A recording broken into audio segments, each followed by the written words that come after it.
Salutare lumea, eu sunt Andrei și astăzi filmăm cu Mobi Zen. Deci da, nu voi filma cu această chestie că... cu această chestie, mă scuzați. Așa, deci intrăm pe Minecraft pentru început. Bun, mititel.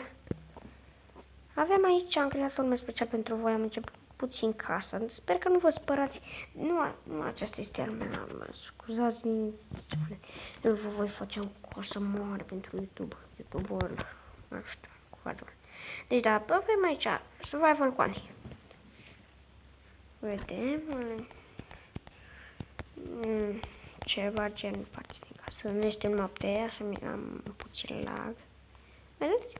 Așa puțin o foarte mică. Ca nu, eu nu prea fac chestii off camera, dar nici off camera.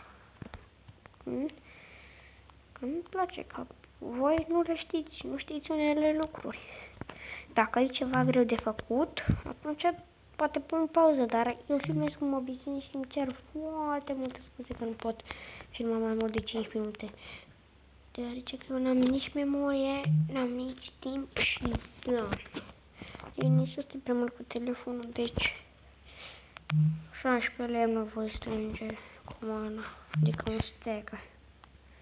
Dar mai nu avem nevoie de 4 stack-uri fix, pentru că acesta am văzut tot felul de videouri cu case și mama zis că asta este o casă de vis, când să spun așa frumos. Aici avem aici red sand, voi la pentru că și asta merge făcut geamuri, deci da, red sand-ul merge făcut geamuri.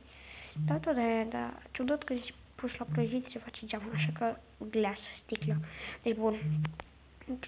Să avem nevoie de o gură multe geamuri. Deci, resurile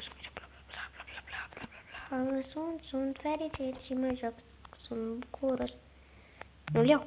Nu, cu aeronul. Fără de aia. O mitel, habar bun. Așa. Hops. Și acum ce trebuie să fac? Păi. Această casă. What? Să nu spui că am uitat aici. Am uitat un bloc. Opa. Una, două, mă ridic cu două. Nu filmez mai mult de 5 minute când am memoria. Două. Mă ridic încă una, două. Bloc aici. Una, două. Cât am filmat? 2 minute. Hai că mai pot pentru voi. Una, două. Deci nu cred, nu e egal. Deci n-are cum. Nu e egal să ai. Awesome, bă. Awesome. Nu cred, bă, boss. Am cum să nu fie egal. Deja m-am supărat. Eu am numărat cum trebuie și acum să nu spui că nu e egal. Deci da. Bă, boss. Lasă, nu-i problemă. Cine strică mai și rezolvă. Știți cum se spune. Da, deci cam atât a fost pentru azi. La revedere.